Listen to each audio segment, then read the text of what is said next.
Salam sejahtera tuan-tuan dan puan-puan. Rakan seluruh rakyat Malaysia secara maya dari saluran Sinar FM. Satu wacana penting tentang Aktah Tanah Negara 1965. Bersama saya hari ini, Peguam Mahkamah Tinggi Malaya Kuala Lumpur, yang berbahagia Peguam Mahkamah Tinggi Malaya Kuala Lumpur. Seterusnya, Cik Alia, wakil daripada golongan aktivis, Haji Khairul, Ketua Kampung Kuala Lepis, Negeri Sembilan, dan Encik Wanto yang mewakili penduduk Kampung Kuala Lepis, Negeri Sembilan. Sedikit perkenalan tentang topik hari ini, Aktah Tanah Negara 1965 atau dikenali sebagai KTN 1965. Perbahasan yang penting kepada semua orang untuk mengenali Aktah Kanun Tanah Negara. Baik, dengan ini saya memberi laluan kepada tetamu utama kita yang berbahagia Peguam Mahkamah Tinggi Malaya Kuala Lumpur untuk memberi sedikit info tentang Aktah Tanah Negara. Yang berbahagia, apa itu Aktah Kanun Tanah Negara atau dikenali sebagai KTN 1965? Okey, terima kasih. Saya dahului dengan terima kasih kepada moderator Ella. Kanun Tanah Negara atau dikenali sebagai KTN adalah suatu undang-undang tanah yang utama di Semenanjung Malaysia. Undang-undang ini telah dikuatkuasakan pada 1 Januari 1966 yang bertujuan untuk menyeragamkan sistem pemegangan dan urusan tanah yang berbeza di Malaysia, terutamanya di Semenanjung Malaysia. Kanun Tanah Negara ini telah dikanunkan mengikut perkara 76/4 di dalam Perlembagaan Persekutuan pada 18 September 1965. Yang berbahagia, baru-baru ini kita digemparkan dengan satu kes yang melibatkan Aktah Kanun Tanah Negara 1965, iaitu antara Suzana binti Sulong sebagai pemohon kes dan pengarah Pejabat Tanian dan Galian Wilayah Persekutuan. Bolehkah yang berbahagia meringkaskan kes ini? Okey. Kes ini bermula apabila pihak pemohon iaitu Cik Suzana memfailkan rayuan untuk membuat semakan kehakiman apabila pemohon tidak berpuas hati atas keputusan yang dibuat oleh pihak responden, iaitu pengarah Pejabat Tanah Galian kita. Apabila pihak responden menolak permohonannya dalam membuat penggantian dokumen hak milik tanah milik ibu bapanya yang disebabkan halangan di bawah Seksyen 433F Kanun Tanah Negara. Pemohon telah memfailkan rayuan ini kerana pemohon berpendapat keputusan yang dibuat oleh pihak responden iaitu pengarah Pejabat Tanah dan Galian Wilayah Persekutuan telah silap dalam undang-undang dan telah menyalah arahkan diri sendiri dalam fakta-fakta dan undang-undang. Disebabkan ini, kes penghakiman ini telah dibuka. Yang berbahagia, seperti kita tahu, permohonan Puan Suzana telah ditolak oleh pihak mahkamah. Bolehkah yang berbahagia bagi tahu alasan penolakan terhadap permohonan itu?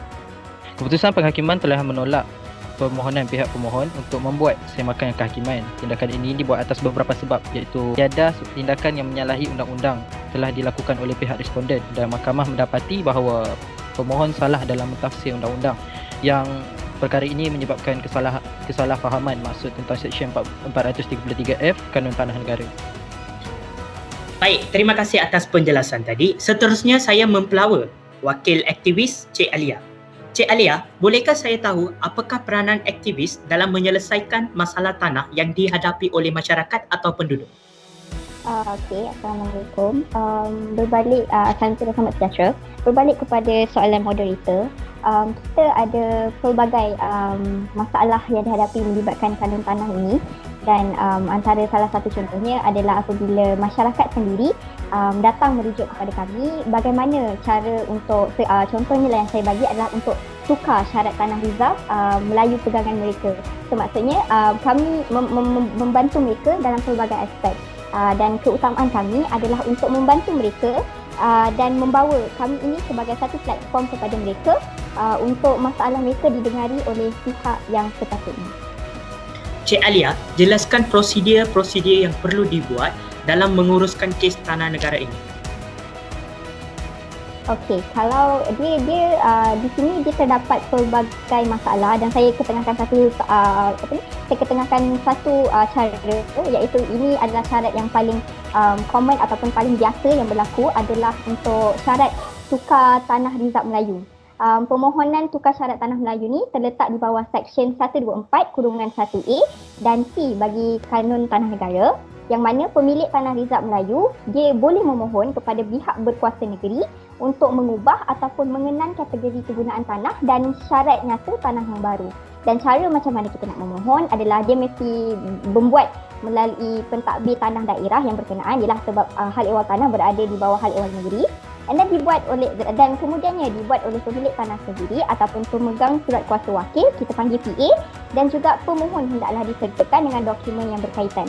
So selalunya responden kami, cara mereka memohon ataupun cara mereka nak menukar adalah dengan mengisi beberapa borang salinan, iaitu borang jadual yang berada di dalam perenggan 51 piece yang lengkap, yang ditandatangani oleh pemilik tanah ataupun PA tersebut, iaitu pemegang surat kuasa wakil, dan syarikat iaitu Komensil yang didaftarkan di bawah Mahkamah Tinggi dan juga pejabat pendaftar hak milik tanah. Dan kemudiannya satu salinan memorandum and article of association, itu adalah salah satu keperluan dia. Dan borang 24 dan 49 yang lengkap atau annual return of company having a share capital diserahkan kepada setiausaha syarikat berlesen untuk permohonan oleh syarikat tersebut. Dan kemudiannya adalah 15 salinan plan tapak asal, ada plan kunci, plan lokasi, plan tapak yang disediakan oleh jururancang bersekutu, satu salinan plan tapak dalam bentuk AutoCAD, 3 salinan laporan cadangan pemajuan dan ulasan-ulasan jabatan tadika. So maksudnya itulah cara mereka untuk memohon sekiranya berkaitan dengan untuk permohonan tukar syarat tanah. Terima kasih Cik Alia.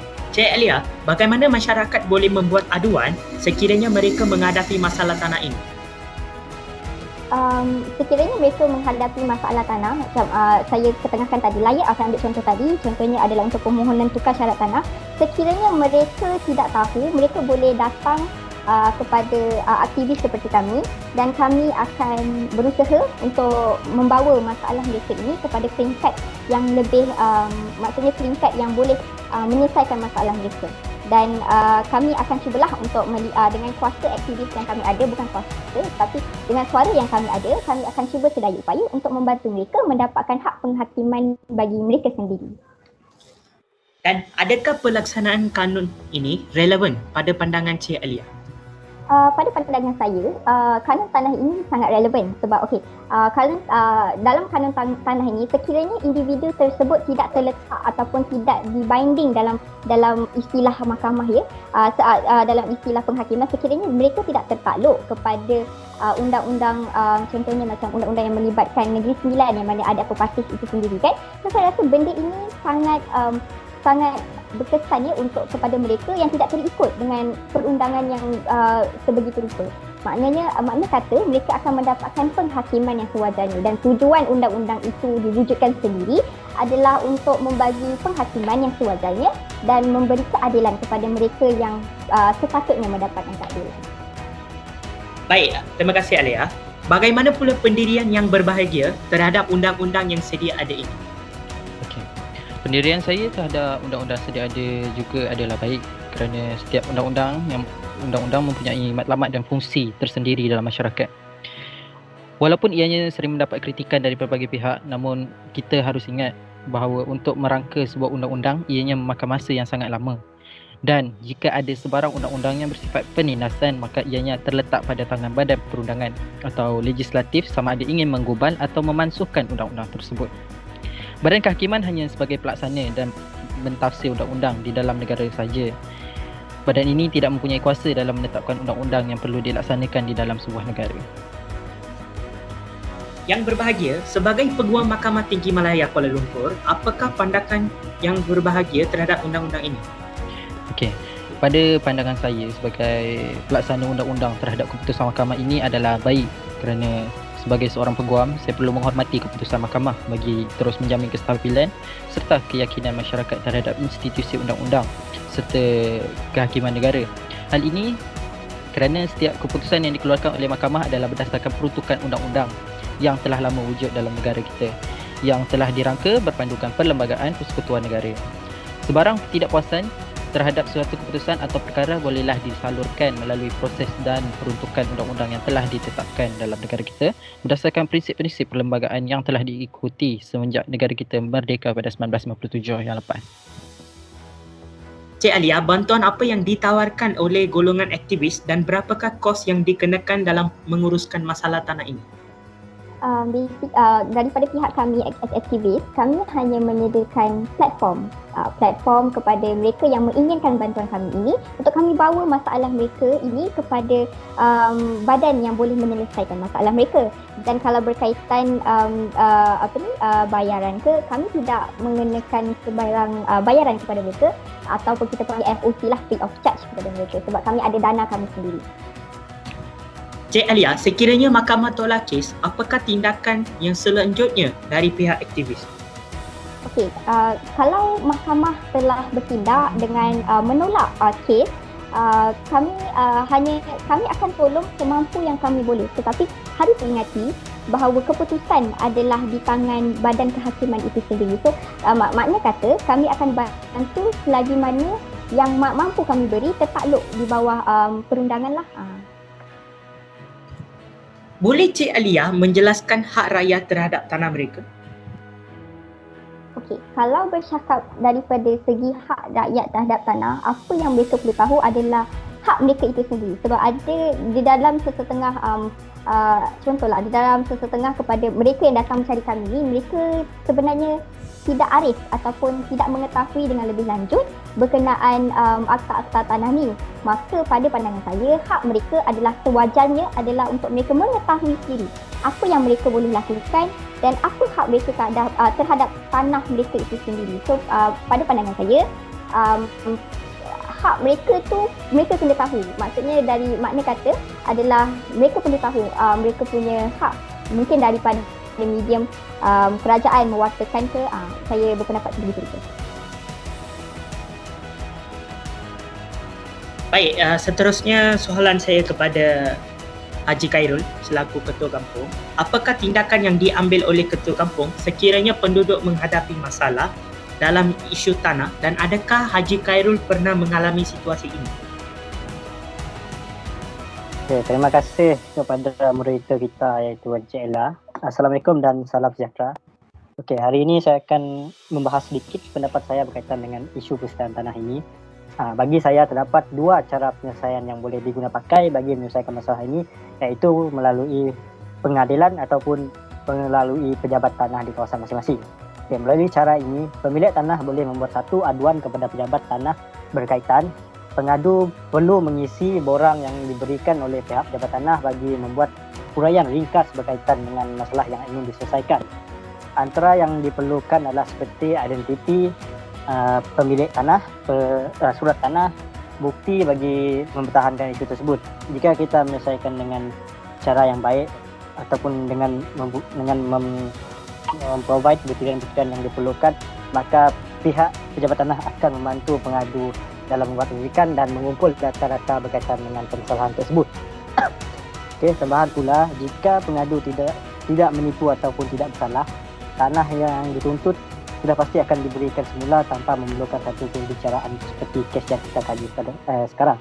Okay, berdasarkan Akta Pengambilan Tanah dalam artikel 13 PP yang diketahui saya, pihak yang benar boleh menuntut tanah tersebut jika beliau tidak melanggar undang-undang yang diperuntukkan.